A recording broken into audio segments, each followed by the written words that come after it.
Halo semua, CSW itu kali ini akan membahas satu pernyataan yang langsung rame di mana-mana dari timeline X sampai grup WhatsApp keluarga.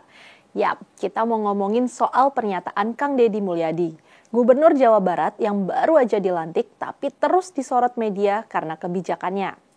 Nah, yang mau kita bahas saat ini, katanya Kang Deddy ini mengusulkan vasektomi sebagai syarat dapat bansos.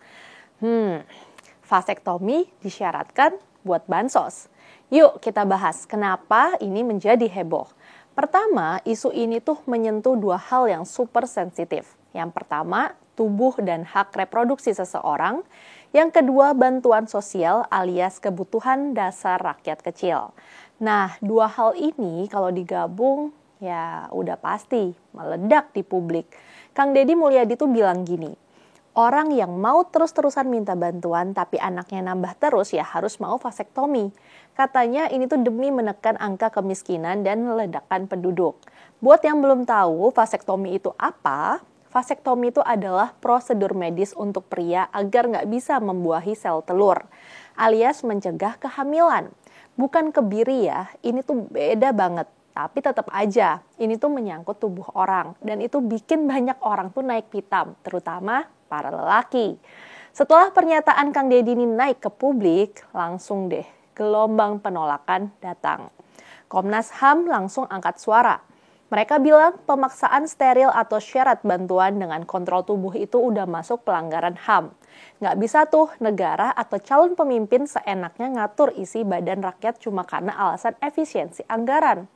Terus, koalisi masyarakat sipil juga rame-rame bikin pernyataan sikap. Ada dari LBH, Komnas Perempuan, bahkan aktivis KB dan kesehatan masyarakat. Mereka tuh bilang, nggak bisa dong bansos dijadikan alat tukar hak tubuh. Dan jangan lupa, banyak juga tokoh politik baik yang oposisi maupun yang netral ikut komentar. Beberapa bilang gini, ini tuh menunjukkan cara pandang yang keliru soal kemiskinan. Jadi orang miskin tuh bukan karena mereka banyak anak. Bisa jadi karena negara nggak ngasih akses pendidikan, pekerjaan, dan kesehatan yang layak. Menurut Ismail Fahmi, pakar sosial media dari Drone Emprit, sentimen positif Kang Deddy di media online dan media sosial tuh masih cukup positif dibandingkan pemberitaan negatifnya. Tapi, apakah semua orang menolak? Ya, nggak juga. Ada beberapa suara yang setuju atau setidaknya memahami maksudnya. Misalnya, sebagian orang dari kelompok pendukung program pengendalian penduduk. Mereka tuh bilang Kang Deddy ini mungkin salah komunikasi, tapi idenya tuh sejalan dengan semangat family planning. Ada juga warga yang setuju karena merasa udah bener, banyak orang punya anak kayak nggak mikir, ujung-ujungnya jadi beban negara. Tapi ya tetap aja mayoritas bilang caranya keliru. Kalau mau edukasi soal KB dan pengendalian penduduk harus lewat penyuluhan, pelayanan kesehatan dan insentif bukan paksaan apalagi barter bantuan. Ngomong-ngomong soal KB, kita mundur dikit ya ke sejarah. Tahun 70 sampai 80-an, Indonesia tuh pernah punya program besar-besaran, 2 anak cukup. Ini tuh program nasional, digerakkan dari pusat sampai ke desa-desa. Ada penyuluhan, ada kader KB, bahkan sinetron dan iklan pun mendukung. Dan hasilnya, tingkat kelahiran berhasil ditekan. Jumlah anak rata-rata per keluarga jadi makin kecil dan ekonomi keluarga jadi lebih terkontrol. Tapi ngomongin soal KB dan pembagian tanggung jawab, ada hal penting yang jarang banget dibahas. Selama ini mayoritas beban pengendalian kehamilan itu ya di perempuan. Mulai dari minum pil, suntik tiap bulan, pakai spiral, bahkan disuntik steril kalau udah dianggap cukup anak. Padahal kan kalau ngomongin kehamilan itu urusan 2 orang. Makanya sebagai perempuan, aku pribadi merasa udah waktunya juga laki-laki ambil peran dalam urusan KB. Salah satunya ya lewat vasektomi ini. Bukan cuma perempuan yang harus terus mikir soal kontrasepsi.